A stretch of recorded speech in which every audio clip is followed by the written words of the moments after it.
وَاتَّقُوا يَوْمًا لَا تَجْزِي نَفْسٌ عَن نَفْسٍ شَيْئًا، اور ڈر جاؤ اس دن سے کہ جس دن کسی شخص سے کوئی شخص کسی دوسری جان کا بدلہ نہیں دے سکتا۔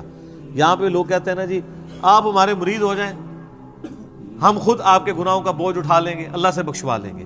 اللہ فرماتا ہے قیامت کے دن سے ڈر جاؤ جس دن کوئی شخص دوسرے کا بدلہ نہیں ہو سکتا۔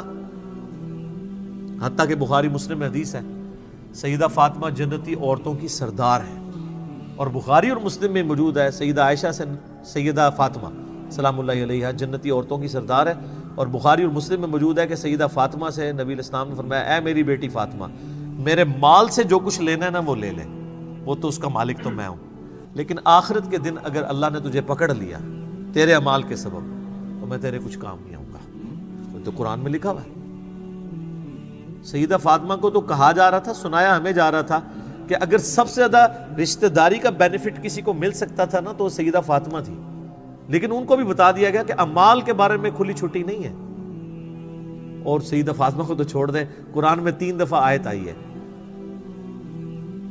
نبی علیہ السلام کے بارے میں، سورۃ الانعام کے اندر، سورہ الزمر کے اندر، سورہ یونس کے اندر، قل انی اخاف ان عصیت ربی عذاب یوم عظیم۔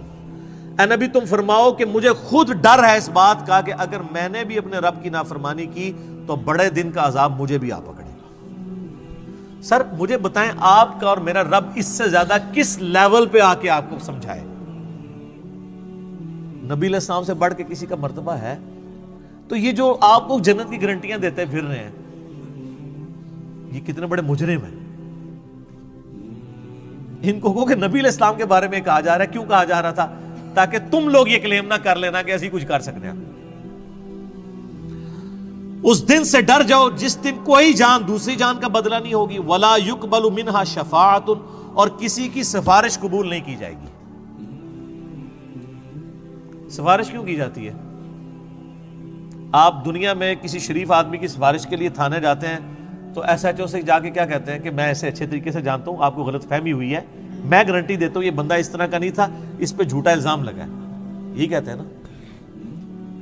اس طرح کی سفارش اللہ کے سامنے کون کر سکتا ہے کہ یا اللہ جی تواڈے فرشتہ نوں بھلیکھا لگ گیا، ایویں انہوں نے گناہ لکھ لینے، مینوں پتہ ہے بڑا چنگا بندہ ہے، اتنی لمبی داڑھی سی دی، پگڑی نہیں دیکھی کڈا نورانی چہرہ تھا، یہ اللہ کو کہہ سکتا ہے؟ اللہ فرماتا ہے ہم تو تم اس وقت سے جانتے ہیں جب تم ماں کے پیٹ میں جنین کی حالت میں تھے۔ مت کہو اپنے آپ کو کہ میں بڑا پرہیزگار ہوں، وہ بہتر جانتا ہے تم میں سے کون پرہیزگار ہے۔ اس لیول پہ آ کے یہ سورہ نجم کے اندر آیات ہے، مت کہا کرو میں بڑا نیک ہوں، وہ خوب جانتا ہے تم کیا ہو۔ تو اللہ کو کون سفارش کر سکتا ہے؟ ہاں صرف یہ سفارش ہو سکتی ہے کہ جس اللہ ہی کا دل آیا ہو جس پہ کہ اسے چھوڑنا ہے۔ یہ بندہ ہے نیک نیت تھا، چند غلطیاں اس سے ہوئی، باغی نہیں تھا، رجوع لے آتا تھا، اپنی طرف سے اس نے کوشش کی، پھر بھی بحیثیت انسان اس سے غلطیاں ہوئیں، لیکن میری طرف آتا رہا، تو اب میں نے اسے معاف تو کرنا ہے۔ تو معاف میں پھر ڈائریکٹ کرنے کی بجائے اپنے محبوب صلی اللہ علیہ وآلہ وسلم کی شفاعت سے کرواؤں، تاکہ میرے نبی علیہ السلام کی عظمت لوگوں کے دلوں پر اجاگر ہو۔ دنیا میں بھی ایسا ہوتا ہے، اگر کسی کلاس کے اسٹوڈنٹ کو پوزیشن آنے کے اوپر اسکول والے یا کالج والے ٹرافی دیتے ہیں تو وہ کسی مہمان خصوصی کے ذریعے دیتے ہیں نا۔ اس کالج کے اسٹوڈنٹ کو کبھی وہم بھی آتا ہے کہ اس مہمان نے مجھے ٹرافی دی ہے، ان کو پتا ہوتا ہے کہ یار یہ تو مڈل مین ہے، ٹرافی تو اسکول نے دی ہے اور اس کو آنر دی ہے، تو سر نبی علیہ السلام کو بھی آنر ملنی ہے۔ یہ بخشش کا فیصلہ اللہ نے کرنا ہے۔ یہ اسی شفاعت کی نفی ہو رہی ہے کہ دوست کے ساتھ شفاعت کوئی نہیں ہے، شفاعت بالاذن ہے، شفاعت بالوجاہت نہیں ہے۔ اور وہ بالاذن کون سی ہے؟ جو اسی صورت میں آگے جا کے آیت الکرسی میں آیت نمبر 255 میں آ جائے گی، من ذا الذی یشفع عندہ الا باذنہ، کس کی مجال ہے کہ سفارش کر دے؟ ہاں اللہ جس کو اذن دینا کہ ہاں اس کی سفارش کر لو تو وہ قبول ہوگی۔ تو شفاعت دھونس کے ساتھ نہیں ہے، اللہ کے فضل کے ساتھ ہے۔ لیکن نبی علیہ السلام چونکہ مہمان خصوصی ہیں، اور وہ سورہ بنی اسرائیل میں آیا ہے، نبی علیہ السلام کی جو حدیث ہے نا بخاری مسلم میں، حدیث شفاعت، کہ قیامت والے دن سب لوگ حضرت آدم کے پاس جائیں گے، پھر وہ کہیں گے کہ آج مجھے اپنی جان کی فکر ہے، اذهبوا الی غیری، کسی اور کی طرف جاؤ. پھر حضرت نوح کے پاس جائیں گے، وہ کہیں گے آج مجھے اپنی جان کی فکر ہے. ہوتے ہوتے اینڈ پہ نبی علیہ السلام تک پہنچیں گے، آپ فرمائیں گے انا لہا، اور آپ اللہ کے حضور سجدہ کریں گے. اللہ فرمائے گا اپنا سر اٹھاؤ، تم سفارش کرو، ہم قبول کریں گے. اس کے بعد الفاظ ہے کہ اللہ تعالیٰ میرے لیے تعداد مقرر فرمائے گا، اللہ بتائے گا مجھے. دھونس نہیں ہے سر، اللہ کو کس کی دھونس ہے؟ اسے کہتے ہیں شفاعت بالاذن. اور پھر نبی علیہ السلام نے اینڈ پہ فرمایا اس حدیث کے کہ قرآن پڑھ کے دیکھ لو، عسیٰ ان یبعثک ربک مقاما محمودا. اے نبی ان قریب ہم آپ کو ایسے مقام پر فائز کریں گے جہاں ہر شخص آپ کی تعریف کرے گا. مقام محمود کیا ہے؟ محمود کہتے ہیں جس کی حمد کی جائے. تو نبی علیہ السلام کا ایک نام محمود بھی ہے، آپ حمد کرنے والے بھی ہیں، اور آپ وہ ہیں کہ جس کی حمد کی جائے. محمد کا مطلب کیا ہے؟ تعریف کیا گیا. تو مقام محمود قیامت والے دن وہ مقام ہے کہ جس مقام پہ اللہ جب فائز کرے گا اور آخرت کی جو بخشش کی ٹرافیز آپ کے ہاتھوں بٹوائے گا نا، تو لوگ آپ کی تعریف کریں گے کہ اس کی آنر ہے اللہ کے حضور.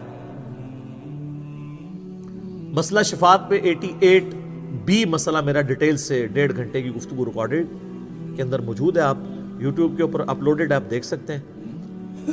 تو یہاں پہ شفاعت بالوجاہت کا انکار ہو رہا ہے، کیٹاگوریکل، کہ شفاعت نہیں ہے سوائے وہ والی شفاعت کے جو آگے آئے گی.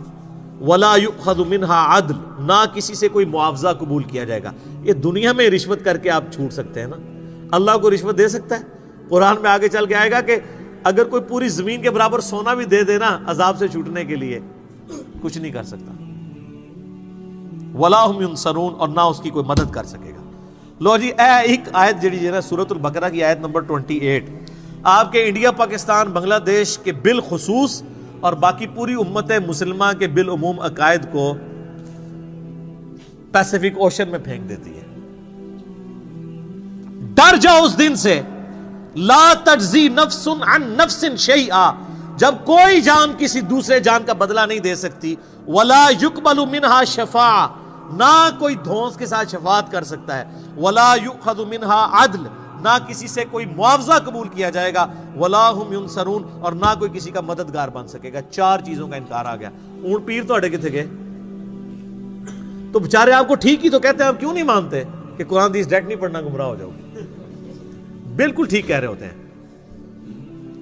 ان کی ڈاکٹرن میں آپ گمراہ ہو جائیں گے اور قرآن کی ڈاکٹرن میں ہدایت پہ آ جائیں گے. یہ بھی سورۃ الاعراف میں آیت آئے گی کہ جس کا گیئر الٹا لگ جائے، اللہ تعالیٰ فرماتا ہے اس کو ہدایت کا راستہ گمراہی نظر آتی ہے، گمراہی کا راستہ ہدایت نظر آتی ہے. اور اللہ سے ڈر جائیں اس معاملے میں کہ کسی شخص کو گمراہی ہدایت نظر آنا شروع ہو جائے اور ہدایت گمراہی. اور اسی چیز کو قرآن حکیم میں کئی جگہ کہا گیا ہے، شیطان نے ان کے برے اعمال ان کی نظروں میں سنوار دیے.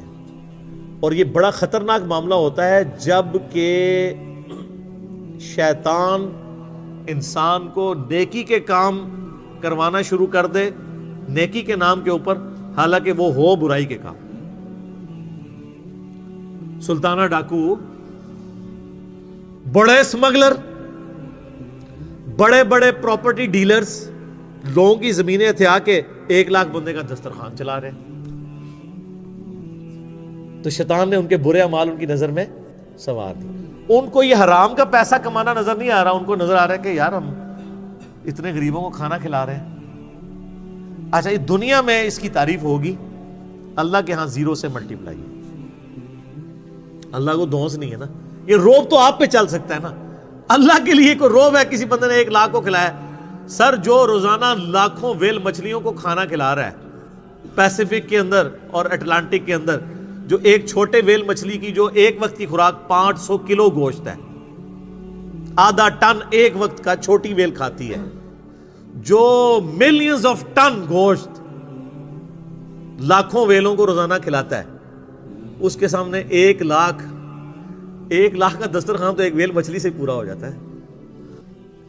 اس کو کوئی یہ کہے گا کہ جی میں 1 لاکھ بندے کو کھانا کھواتا تھا، اور کہاں سے کھلاتا تھا؟ اس کے دیے ہوئے میں سے،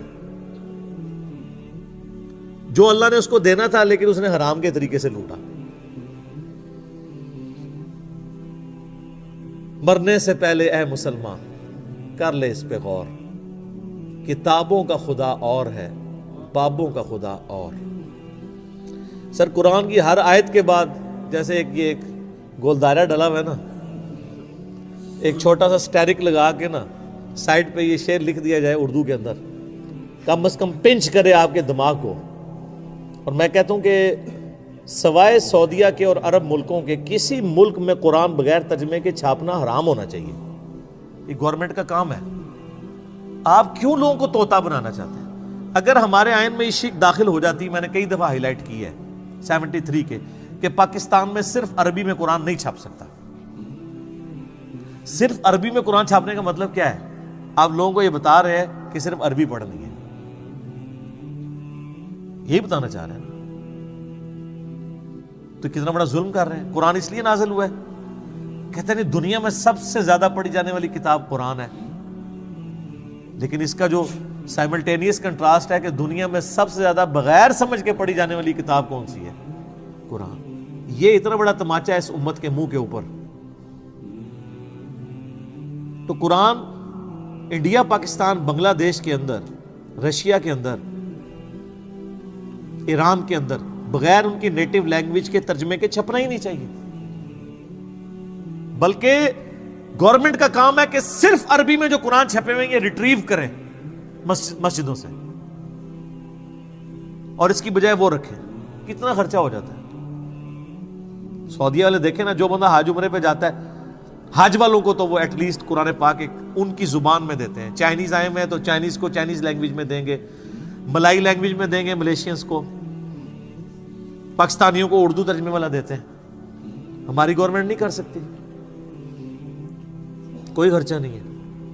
ایک مسجد میں کتنے قرآن زیادہ رکھے ہوتے ہیں؟ 15-20، اس سے زیادہ نہیں ہوتے۔ 15-20 قرآن تو ایک محلے میں لوگ خود خرید کے وہاں پہ رکھ سکتے ہیں ترجمے والے۔ صرف گورنمنٹ اس کے اوپر چلان کرنا شروع کر دے کہ بغیر ترجمے والا قرآن جس کی مسجد سے ملا اور مولوی کو اندر کریں گے۔ اچھا سر، یہ اناؤنسمنٹ ہونا تو آپ دیکھیے گا سب سے زیادہ مخالفت کون کریں گے؟ کیوں؟ علماء تو ٹھیکیدار ہیں، علماء کو تو خوش ہونا چاہیے کہ لوگ، وہ تو کہتے ہیں ہم اسلام کی خدمت کے لیے بیٹھے ہیں، یہ اسلام کی خدمت ہی ہے ترجمے والا قرآن ہو۔ ان کو پیڑ کیوں ہوگی؟ تکلیف کیوں ہوگی؟ اڈا بند ہو جائے گا اور ان کو یہ پتہ چل جائے گا بھی قرآن میں یہ کچھ انہوں نے پڑھ لیا کہ یہ مولوی رام خوری کرتے رہے ہو، کہیں گے دیکھو ساڑھے مولوی صاحب تسی بھی تو وہی کر رہے ہو نا، سانو تو اسی ممبر تے چڑھ کے ہے کہندے ہو، اور خود آپ اپنی جان کو بلائے بیٹھے ہوئے ہیں، اور یہ پرانے کام آپ نے بھی شروع کیے ہوئے ہیں۔ تو پھر ہر گلی سے، ہر مسجد سے انجینئرز نکلیں گے، تو اس ڈر سے وہ کبھی بھی یہ نہیں ہونے دیں گے۔ لیکن ہمت نہیں ہارنی چاہیے۔ میں کہتا ہوں جس کا جدھر انفلوئنس ہے نا، عربی والے قرآن نہیں نکال سکتے، کم از کم اگر 10 عربی والے ہیں تو 10 اردو ترجمے والے وہاں رکھ دیں۔ کل کو کوئی، اور اردو اور ترجمے والے قرآن کے ساتھ سب سے بڑا مسئلہ یہ ہے کہ یہ غلاف میں لپیٹے ہوئے ہوتے ہیں، وہ ویسے ہی نہیں کوئی کھولتا، کون اینج کر کے کھولے پھر اینج کر کے بند کرے۔ غلاف ہو گئے، غلاف تو دشمن ہے قرآن کے، غلاف نہیں ہونے چاہیے۔ ہاں سامنے شیشہ لگاؤ، اچھی الماریاں بنی ہوئی ہوں، ڈسٹ پروف ہوں۔ قرآن کے اوپر غلاف کا کیا تک لگتا ہے؟ آپ خود مجھے بتائیں نا، 2 قرآن پڑھے ہو، ایک غلاف میں اور بغیر غلاف کے، آپ غلاف والے کو ہاتھ لگائیں گے؟ اتنا ٹائم کس کے پاس ہے یار؟ لیکن سعودیہ میں آپ دیکھیں نا، خصوصاً حرمین کے اندر میں نے دیکھا ہے، کمال کام کیا ہوا ان لوگوں نے۔ پیتل کی خوبصورت چھوٹے سائز کی انہوں نے اتنے سائز کی رکھی ہوئی ہیں الماریاں جو سامنے سے کھلی ہوئی ہیں، اور روزانہ ان کی صفائی ہوتی ہے، ڈسٹنگ ہوتی ہے، قرآن جتنے رکھے ہوئے ہیں ان کی۔ اور جیسے ہی کوئی ایسا موسم آتا ہے نا جس میں ہیومیڈیٹی بڑھ جاتی ہے، تو وہ شیشہ پلاسٹک جو ہوتا ہے نا، اس کی سامنے لیئرز لگا دیتے ہیں، وقتی طور پہ لٹکا دیتے ہیں تاکہ گیلے نہ ہوں قرآن، اور پھر جب موسم کھل جاتا ہے پھر وہ ہٹا دیتے ہیں۔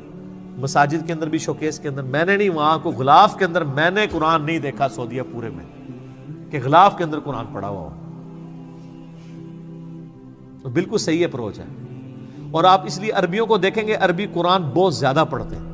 نماز میں اگر 10 منٹ رہ گئے نا، انہوں نے سنتوں سے فارغ ہو گئے نا، سیدھا قرآن جا کے پڑھنا شروع کر دیتے ہیں پکڑ کے۔ یہ خیر لادہ بات ہے کہ پھر وہ مس ہینڈل بھی کرتے ہیں کہ جماعت کھڑی ہوئی ہے تو وہیں ایسے رکھ دیتے ہیں، بعض کا جوتیوں کے ساتھ ہی رکھ دیتے ہیں، یہ اس مس ہینڈلنگ لادہ بات ہے۔ لیکن قرآن یہ چاند ایک، جس طرح جاہل گوار یہاں موجود ہے وہاں بھی موجود ہے، لیکن اوورال قرآن کے ساتھ جو ان کا شغف ہے نا، ظاہر ان کی اپنی زبان کے اندر ہے، وہ نظر آتا ہے۔ باقی پریکٹیکلی اگر آپ کہیں کہ ان کی زندگی میں کوئی فرق پڑا ہوا ہے تو وہ تو اسی وقت پڑے گا نا جب قرآن جو ہے وہ کبھی فزکس کی کتاب چومنے سے یا صرف تلاوت کرنے سے فزکس نہیں آپ کو آئے گی جب تک آپ اس کو سمجھیں گے نہیں. تو سر فزکس سمجھے بغیر نہیں آ سکتے, قرآن سمجھے بغیر کیسے آ سکتا ہے جب تک آپ اس کے اوپر تفکر نہیں کریں گے.